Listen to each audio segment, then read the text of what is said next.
Shalom saudaraku yang saya kasihi, kita berjumpa lagi di dalam Sapaan Kasih GKI Mojosari di tahun yang baru, tahun 2022. Bila ada dari antara Bapak Ibu Saudara yang baru berjumpa dengan saya secara online atau virtual, saya ucapkan selamat tahun baru untuk kita semua. Mari untuk mengawali tahun ini, saya mengajak kita sekalian untuk merenungkan firman Tuhan. Mari kita bersama berdoa. Ya Tuhan, kami bersyukur telah dimampukan menjalani kehidupan dan melangkah ke tahun yang baru ini.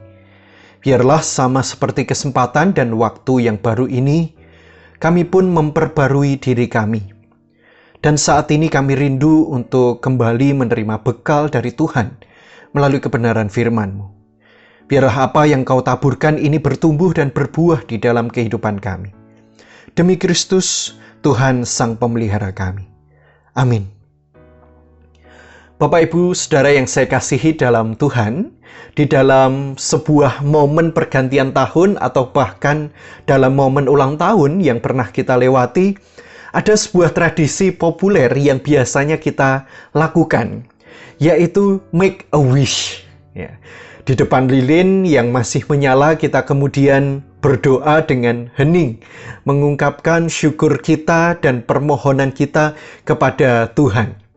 Lalu kita meniup lilin itu dengan harapan bahwa Tuhan nantinya akan mengabulkan setiap doa-doa kita. Sebuah momen yang begitu sakral, di mana di satu sisi sebagai manusia kita menyadari keterbatasan kita terbatas untuk mengetahui segala sesuatu, kita kerap kali tidak bisa mengubah realita dan terhimpit olehnya. Namun di sisi yang lain kita juga menyimpan dan memiliki ribuan keinginan serta harapan kehidupan. Oleh karenanya alangkah berharganya bila kita bisa menyampaikan permohonan kepada Tuhan secara pribadi. Apalagi bila kita tahu bahwa permohonan itu dapat dikabulkan oleh Tuhan. Saya berandai-andai saudara-saudara betapa bahagianya bila kita mengalami momen seperti apa yang ada pada iklan rokok yang kocak ini, saudara. Ya. Bapak Ibu Saudara tentu tahu ini iklan rokok apa. Diceritakan di sana ada makhluk jin yang tiba-tiba muncul dan kemudian menawarkan kepada manusia apa yang dia inginkan. Niscaya jin ini akan mengabulkannya. Tentu kita tidak akan mencontoh cara yang mistis ini, saudara-saudara. Tapi seandainya sebagai seorang Kristiani, bila Bapak Ibu Saudara diberikan kesempatan untuk berjumpa secara langsung dengan Tuhan, dan kemudian Tuhan bertanya dan menawarkan kepada kita apa yang menjadi keinginan atau permohonan kita, apa yang ingin saudara minta darinya. Betapa momen ini sangat berharga, saudara. Ketika kita akan berganti tahun atau ketika kita berulang tahun lalu kemudian Tuhan hadir di hadapan kita secara langsung, kira-kira permintaan apa yang pertama kali terucap dari mulut kita? Mungkin satu permintaan saja tidak akan cukup. Karena ada banyak sekali hal yang kita inginkan terjadi di dalam hidup ini, bukan? Mungkin ada yang minta keberhasilan di dalam pekerjaan, memohon pasangan hidup atau hadirnya seorang anak, memohon kesejahteraan atau kesehatan, dan bahkan umur yang panjang.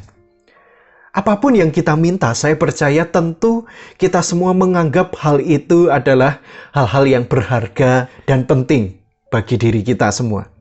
Namun pertanyaannya, saudara, bisakah kita benar-benar menyeleksi hal apa yang paling berharga yang patut atau perlu kita miliki di dalam hidup ini?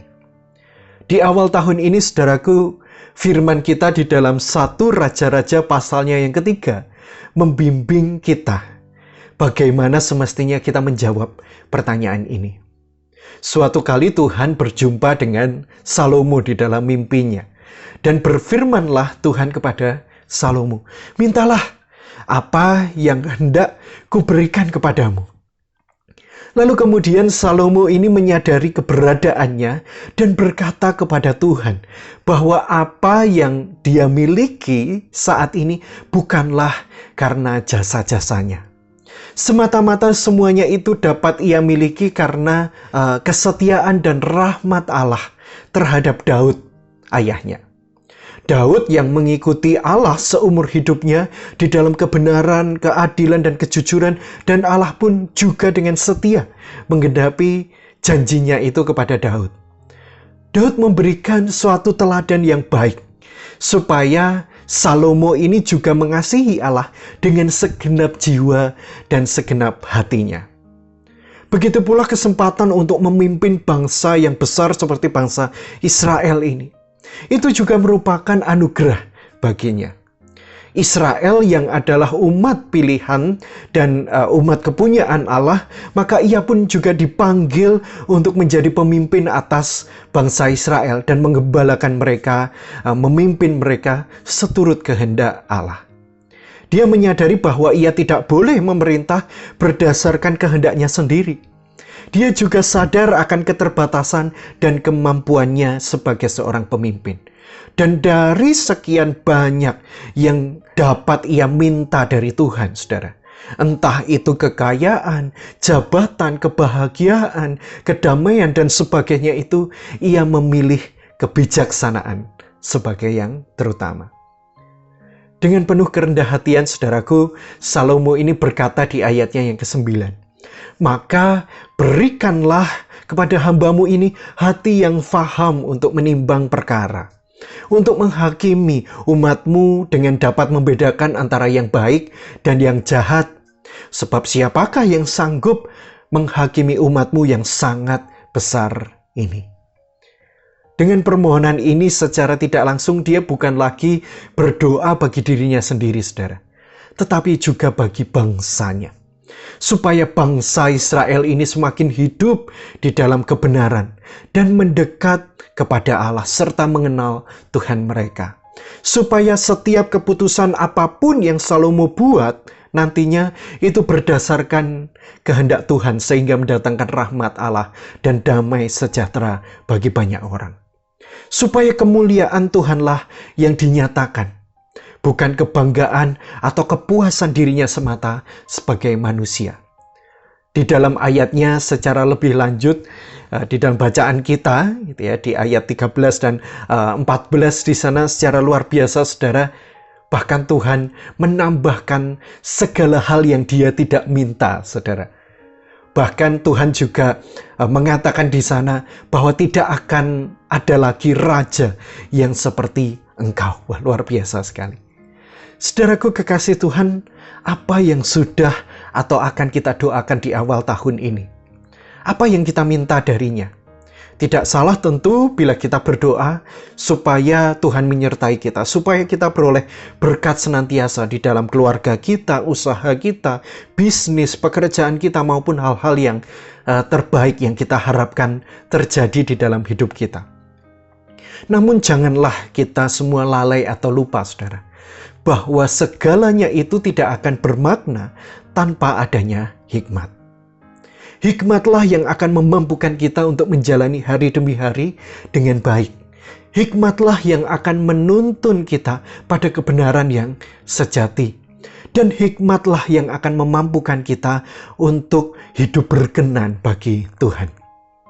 Hikmat Allah adalah poros roda dan jangkar kehidupan kita sebagai umat percaya. Mari kita memulai dan melanjutkan langkah kita di tahun yang baru ini di dalam hikmat kebenaran firman Tuhan. Mari kita berdoa.